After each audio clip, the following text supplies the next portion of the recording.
Olá, você que está sempre acompanhando o nosso programa Examine as Escrituras. Hoje nós vamos voltar com um tema muito gostoso, um tema muito importante, muito discutido também, e cada um de nós tensionamos dar aquela nossa parcela de contribuição dentro daqueles temas que temos em proposta. Hoje vamos estar falando sobre a questão da salvação irreversível, né? Uma vez salvo, salvo para sempre. Seria exatamente isso. O que temos que fazer antes de mais nada é voltarmos para a palavra de Deus, porque nela está a nossa base de fé e de esperança. Apesar de que algumas pessoas que não têm Deus como Senhor e nem a sua palavra como uma norma de conduta, mas simplesmente como um ensaio filosófico a partir do qual se extrai qualquer crença e qualquer convicção, não sendo essa a visão do cristão, e nós vamos aqui buscar então ver o que disse o Senhor nosso Deus, como falou o nosso Senhor Jesus com respeito a essas coisas. Então, a primeira coisa que nós temos trabalhado nesta primeira série, vamos trabalhar na segunda parte desse tema, é que é estranho e falacioso essa questão de dizer que a salvação aqui na terra é uma questão irreversível. Já levantamos a questão de princípio, que não foi assim com os anjos que estavam no céu, portanto salvos.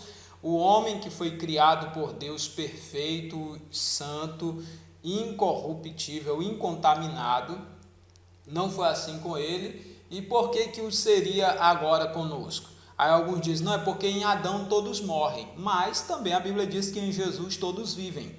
Então, se o todos lá aplicado para Adão é para toda a humanidade, então o todos em Cristo é para toda a humanidade.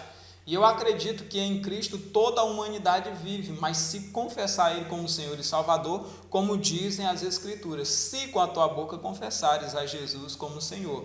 E em Adão todos morrem, eu acredito, porque se não confessares Jesus como Senhor e Salvador e continuar caminhando então nos caminhos de Adão, vai levar para a morte. E o salário do pecado é a morte. Mas vamos nos ater nesta questão muito importante. Há aqueles que dizem que Deus não tem borracha no céu. E se Deus escreve alguma coisa, algum nome no livro da vida, Ele não vai apagar porque Ele sabe o que Ele está fazendo. Eu acredito que Deus sabe o que está fazendo, mas não foi assim que Ele disse. Ele disse que o que ligar na terra vai ser ligado no céu, o que desligar na terra vai ser desligado no céu, mostrando então que tem sim como alguém ser ligado aqui e ligado lá, e portanto desligado aqui e lá simultaneamente. Agora vamos para a palavra de Deus. Como já estamos de forma fazendo menção aos textos sem dar as referências, vamos a uma referência muito importante para a somatória das nossas convicções e de uma fé sólida baseada na palavra de Deus. O primeiro texto que eu quero trazer é de Êxodo 32, a partir do versículo 31. Olha uma coisa muito linda que nós encontramos lá. Tornou Moisés ao Senhor e disse: ora, o povo cometeu grande pecado, fazendo para si bezerro de ouro. Isso é Moisés dizendo ao Senhor: agora, pois, perdoa-lhes o pecado, ou se não, risca-me, peço-te do teu livro, que escreveste. Olha como isso aqui é lindo esse texto. Então disse o Senhor a Moisés: riscarei do meu livro todo aquele que pecar contra mim.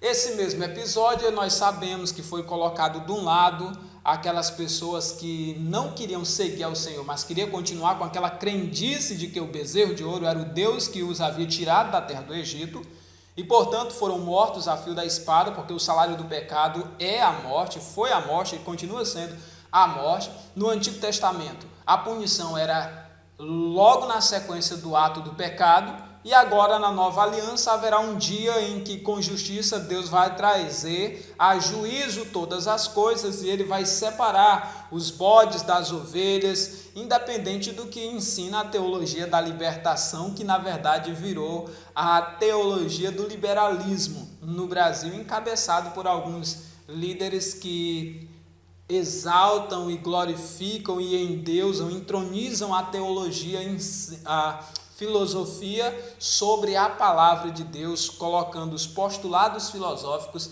acima daquilo que diz o Senhor. Uma coisa importante nesse texto é que Moisés pediu ao Senhor para riscar o seu nome do livro da vida, que o próprio Senhor havia escrito.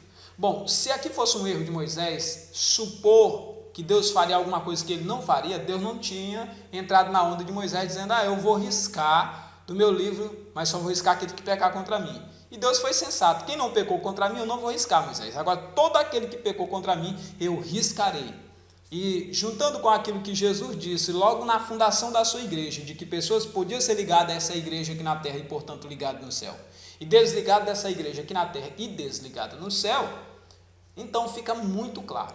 Mas como se não bastasse a clareza, a objetividade muito límpida do texto que já citamos, eu gostaria de avançar citando um outro texto do Santo Evangelho de João, capítulo 15, versículos 2 e 6. Olha o que está escrito, acompanhe comigo aqui. Todo ramo que, estando em mim, não der fruto, ele corta, e todo que dá fruto, limpa, para que produza mais fruto ainda. Se alguém não permanecer em mim, olha que o fruto, permanecer nele é dar fruto. Mas se não permanecer, é não dar fruto, será lançado fora. A semelhança do ramo secará, e o apanham, lançam no fogo e o queimam. Aqui, gente, fica muito claro, olha, se alguém não permanecer em mim, será lançado fora. A responsabilidade de permanecer em Cristo é de cada pessoa. Ele disse, se alguém não permanecer em mim, vai ser cortado e lançado fora.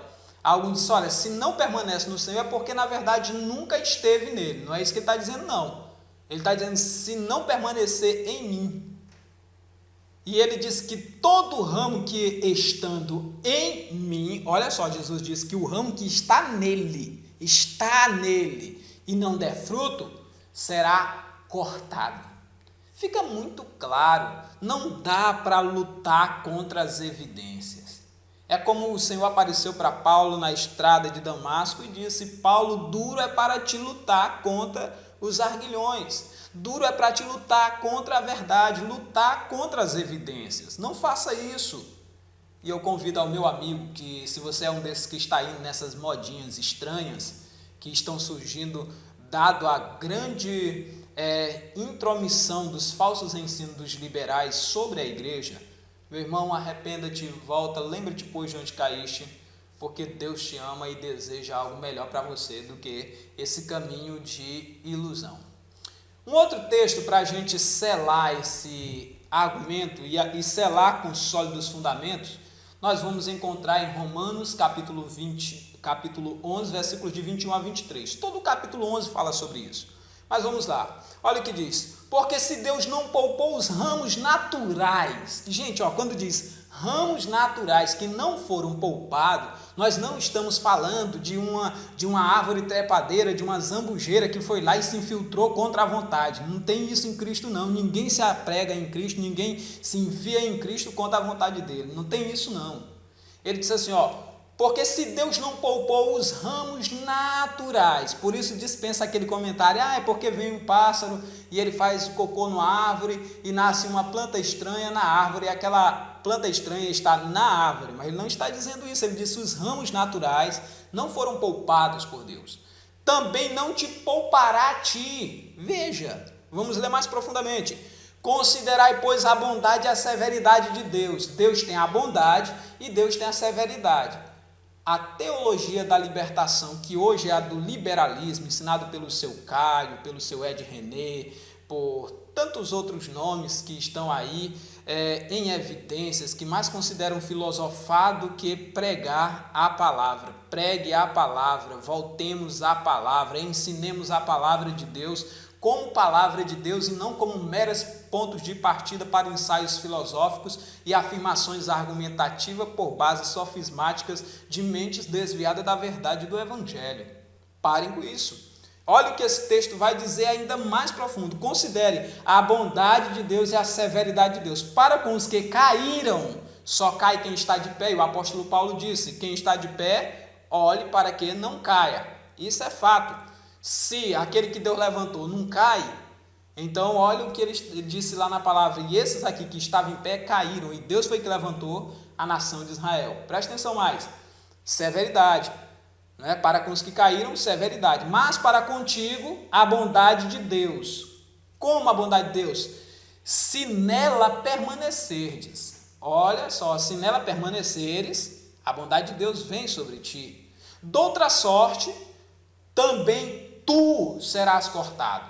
Falando dos gentios, que não era o ramo natural, que não era a nação eleita de Deus, mas foi enxertado na videira verdadeira pelo próprio Criador. Olha aqui, ó, é uma coisa muito linda isso aqui. Mas se não permanecer nela, doutra sorte será cortado, mostrando aqui que a responsabilidade de permanecer em Cristo é do homem que livremente o confessa, que escolhe entre a vida e a morte, entre a bênção e a maldição. Aquele que quer seguir a Jesus e que, querendo seguir a Jesus, nega-se a si mesmo, toma a sua cruz e o segue. Eles também, se não permanecerem na incredulidade, serão enxertados. Olha só o que ele diz aqui, olha. Eles também, se não permanecerem na incredulidade, serão enxertados, pois Deus é poderoso para os enxertar de novo. Preste bem atenção nessa expressão de novo, porque uma vez eles estavam lá como ramos naturais, uma vez desviados da verdade, foram cortados, mas Deus é poderoso para, caso eles não permaneçam na incredulidade, mas se lembram de onde caíram, se arrependam e voltam para o Senhor vai reenxertá-lo novamente. Assim sendo, qualquer pessoa, por maior que seja o seu pecado, se houver arrependimento de todo o coração, se houver esse arrependimento, sim, começa com uma mudança de mente, de não mais andar no pecado, de não mais andar segundo o curso desse mundo, de não mais andar segundo os seus pensamentos, a vaidade dos seus pensamentos, mas andar de acordo com a palavra de Deus. Como está escrito, a todos os que andarem de acordo com essa regra, paz e misericórdia. Ou seja, andar de acordo com essa palavra que Deus pré-estabeleceu para que andássemos nela. Então, veja só, o que nós ensinamos para você é que Moisés tinha consciência de que Deus poderia riscar o nome das pessoas do livro da vida, e Deus disse que ia riscar todos que pecaram contra ele. Jesus disse que todo que estando nele não der fruto é cortado, estando nele. E o que está nele dá fruto, ele limpa para que produza mais frutos ainda. E também foi falado que Israel, o ramo natural, o povo eleito, foi cortado.